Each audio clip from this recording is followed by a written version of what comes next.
ஒரு பக்கம் மேஜரா 3 அக்கா, தங்கச்சி மகாநதி சீரியல்ல 4வது தங்கச்சிய எங்கன்னு காணோம். ரொம்ப காலமாவே காணோங்கிற மாரி தான் நர்மதா கேரக்டர பத்தி பேசவும் மாட்றாங்க. லாஜிக்க பத்தி கவலைப்படவும் மாட்றாங்க.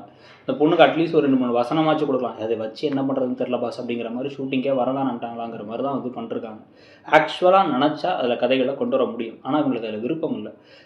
எப்படி இருந்தாலும் விஜய் காவேரியை மட்டும் காமிச்சா போதும், மற்ற ட்ராக்லாம் காமிச்சா அவ்வளோ போகாது அப்படின்னு நினச்சிக்கிட்டு இருக்கிறதுனால இப்படி மட்டும் கொண்டு போயிட்டுருக்காங்க.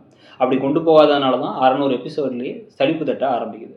ஸோ இப்போ இந்த சமயத்தில் அடுத்து என்ன நடக்க போகுது அப்படின்னு பார்த்தீங்கன்னா, இப்போ காவேரி ஒரு பக்கம் இவர் வேலைக்கு போகணும்னு நினைக்கிறாரே அப்படின்னு வருத்தத்தில் இருக்க, கங்கா தன்னுடைய குடும்பத்தில் தன்னுடைய கணவர் தான் மேஜராக இருக்கணும், நம்ம தான் ஒரு மேஜராக இருக்கணும், முக்கியமான டாமினண்ட்டாக இருக்கணும் அப்படின்னு நினைக்கிறதால வரக்கூடிய பிரச்சனைகள்.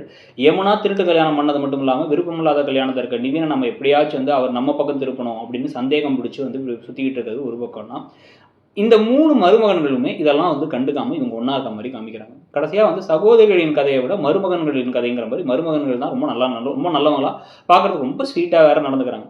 இப்போ 3 பேரும் சேர்ந்து ஒரு இடத்துல உட்காந்து ஷட்டரை க்ளோஸ் பண்ணிட்டு பேசிகிட்டு இருக்காங்க. நிவின், விஜய் அண்டு இவர் குமரன் எல்லாமே. இவங்க என்ன பிளான் பண்ணுறாங்க அப்படின்னா நம்ம பசுபதி கிட்ட இருந்து அந்த வீட்டு பத்திரத்தை மீட்டு திருப்பி நம்ம அத்தைக்கு கொடுக்கணும். அதுக்குன்னா அதுக்கு நம்ம செய்ய வேண்டிய விஷயம் ஒன்று தான் அப்படிங்கிறாங்க. இந்த பத்திரத்தை எதுக்கு மீட்டு கொடுக்கணும் அப்படிங்கிறது நமக்கு புரியல. ஏன்னா அந்த பத்திரம் அவர்கிட்ட இருந்தால் தான் நமக்கு நல்லது.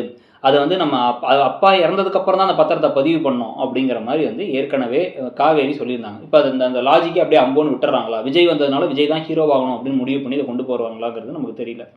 ஸோ இப்போ அதனால என்ன பண்ணுறாங்க, பத்திரத்தை தர வைக்கிறதுக்காக ராகவை கடத்த போகிறாங்க. ரொம்ப நாளாக அந்த ராகவங்கிற கேரக்டரே காமிக்காமல் இருந்தாங்க. ராகினியுடைய தம்பி ராகவ். ஸோ அவரை கடத்தி அதை வச்சு மிரட்டி பசுபதியிலேருந்து வாங்குறது தான் அடுத்த வார ட்ராக் அப்படின்னு கொண்டு போகிறாங்க. இந்த ட்ராக்கை பற்றி நீங்கள் என்ன நினைக்கிறீங்க? அதே மாதிரி திடீர்னு எங்கேயோ காணாமல் போன ராகவ் திருப்பி வராரு.